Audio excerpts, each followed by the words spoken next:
At 2:27 in the morning my phone rang, and my father's voice came through shaking. "Honey, I'm at the police station. Your sister-in-law hit me with a baseball bat. But she told the officers I attacked her, that I'm mentally ill. Your brother just stood there and let her say it." My hands went cold. I threw on my coat and drove straight there, my mind racing through every possible outcome. When I walked through those doors, I expected confusion, maybe even doubt. What I didn't expect was the officer's face turning pale the moment he saw me. His voice stammering, "Ma'am, I," because he knew exactly who I was. And he knew, in the next few minutes, everything was about to fall apart for the people who thought they could lie their way out of what they did. My name is Sarah, and I've spent the last 9 years working as a civil rights attorney in this city. I've walked into police stations more times than I can count, but never like this, never for my own father. My dad, Robert, is 68 years old, retired, gentle, the kind of man who still calls to check if you've eaten dinner. He lives 2 streets away from my brother Daniel and his wife Vanessa. Their relationship had always been tense, small comments here, passive-aggressive remarks there, but nothing that ever hinted at what was coming. When my phone rang at 2:27 a.m., I nearly ignored it, assuming it was a wrong number. But something told me to answer. My father's voice was trembling, weak, terrified in a way I had never heard before. He told me Vanessa had hit him with a baseball bat during an argument at their house, that he had gone over simply to drop off medication she had asked for, and somehow the visit turned violent. He said Daniel was there the entire time and did nothing to stop it. Worse, when the police arrived, Vanessa flipped the entire story, claiming my father had attacked her first, and that he suffered from mental health issues that made him unpredictable and dangerous. I didn't waste another second. I grabbed my keys and drove through empty streets, my heart pounding harder with every red light that dared to slow me down. The station was quiet at that hour, fluorescent lights humming overhead, a few tired officers finishing paperwork. I spotted my father immediately, sitting on a metal bench, a bruise forming along his forearm, his hands shaking in his lap. Behind him stood Daniel, arms crossed, avoiding eye contact, and Vanessa, arms folded, wearing an expression that almost looked satisfied. I walked straight to the front desk, and the officer on duty looked up. The moment our eyes met, something shifted in his face. He knew me. 3 years earlier, I had represented a family in a case against this very department, a case that exposed mishandled evidence and forced significant policy changes. My name wasn't just familiar here. It was a warning sign. "Ma'am, I..." He stammered, unable to finish his sentence, glancing nervously at the report in front of him. "Where is my father's statement?" I asked calmly, my voice steady despite the storm inside me. "And where is the medical evaluation that was supposedly used to label him mentally unfit?" The officer swallowed hard. We haven't completed a formal evaluation yet, ma'am. It was mentioned during questioning. So no licensed professional confirmed anything, I said. Yet it was written into an official statement. His silence told me everything I needed to know. This wasn't just a family conflict anymore. This was about to become something far bigger. I asked to see the initial incident report, and reluctantly, the officer handed it over. Reading through it, my stomach turned. Vanessa's statement claimed my father had shown up uninvited, become aggressive, and lunged at her, forcing her to defend herself. But something didn't add up. If she was defending herself, why did my father have a defensive bruise along his forearm, exactly where someone would raise their arm to block a strike?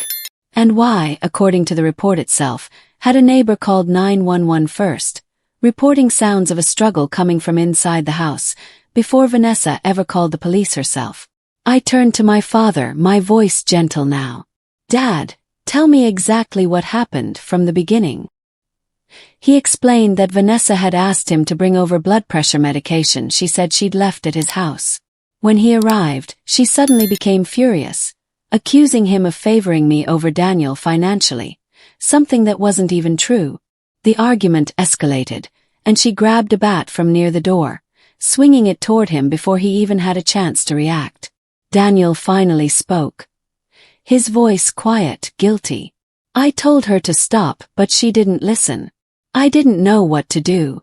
You could have called the police yourself, I said. You could have protected your own father. He looked down, saying nothing because there was nothing left to say. I turned back to the officer, my patience now completely gone. I want a formal medical evaluation requested immediately, one performed by an independent professional, not something casually mentioned in a witness statement. He nodded quickly, already reaching for his phone. I also want the neighbor's original 911 call pulled and reviewed, along with any available security footage from the street or nearby homes. Vanessa's confident expression finally cracked. This is ridiculous. He attacked me first. Then you won't mind if the evidence confirms that, I said calmly. Would you?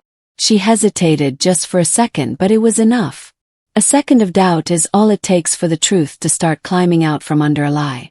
Within the hour, the neighbor's 911 call was retrieved.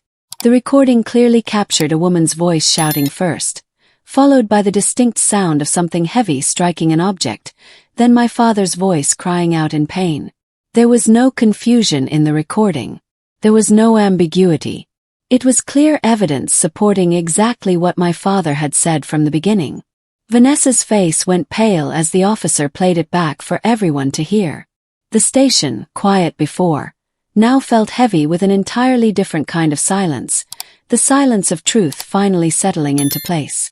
With the 911 call as undeniable evidence, the officers requested Vanessa provide a new statement, this time under the weight of contradicting proof. She tried to argue the recording was unclear, that emotions were high, that things had gotten misunderstood. But I wasn't finished. I asked the department to pull any prior complaints or reports involving their household, and to my quiet devastation, there was one, filed almost a year earlier by a different neighbor, reporting a similar disturbance that had never been fully investigated. This wasn't an isolated incident. This was a pattern, one that had been ignored, minimized, and left unresolved simply because no one pushed hard enough before. I looked at Daniel, sitting silently beside his wife. Did you know about this? About the previous complaint? He nodded slowly, guilt written across his face. I thought it would blow over. I didn't want to make things worse. Silence doesn't prevent things from getting worse, I said. It only delays justice. By early morning, with the 911 recording, the neighbor's testimony, and the previous unresolved complaint on file, the responding officers had no choice but to acknowledge the truth. My father was not the aggressor. He was the victim of a story constructed to protect someone who had, once again, chosen violence and blamed it on the person who did nothing but show up to help.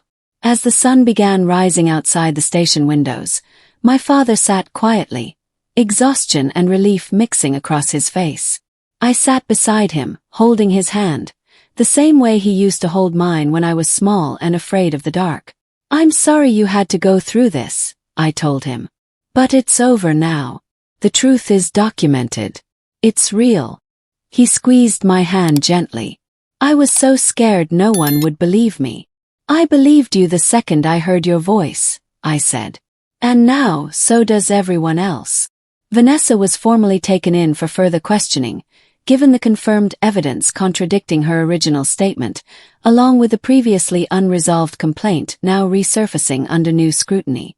Daniel stayed behind, quiet, shaken, finally facing the consequences of choosing comfort over courage for far too long. I made sure my father received proper medical attention for his injury, and arranged for an advocate to guide him through the necessary legal steps moving forward, ensuring this could never be dismissed as just a misunderstanding again. As we walked out of the station together, the morning air felt different, lighter somehow, as if an invisible weight had finally lifted from both of us. A week later, Daniel called me, his voice hollow. I don't know how to fix this, he said. I let fear control me instead of doing what was right. You have a long road ahead, I told him honestly. Rebuilding trust with Dad isn't going to happen overnight. But it starts with never staying silent again, no matter how uncomfortable the truth is. He asked about Vanessa, and I explained that the investigation would continue based on the evidence collected, that consequences were now unavoidable, and that protecting someone through silence had cost him more than he ever imagined. His father's trust and quite possibly, his own peace of mind. "I just wanted things to be calm," he admitted quietly. "Calm built on lies isn't peace," I said. "It's just delayed collapse." Looking back, that 2:27 a.m. phone call was the moment everything changed, not just for my father, but for how our entire family understood truth, silence, and accountability. My father recovered slowly, both physically and emotionally, but he never once doubted that speaking up that night had been the right decision. Daniel, humbled and remorseful, began the long process of rebuilding trust, this time choosing honesty over convenience. If there's one thing this night taught me, it's that silence often protects the wrong person. Staying quiet to avoid conflict doesn't create peace.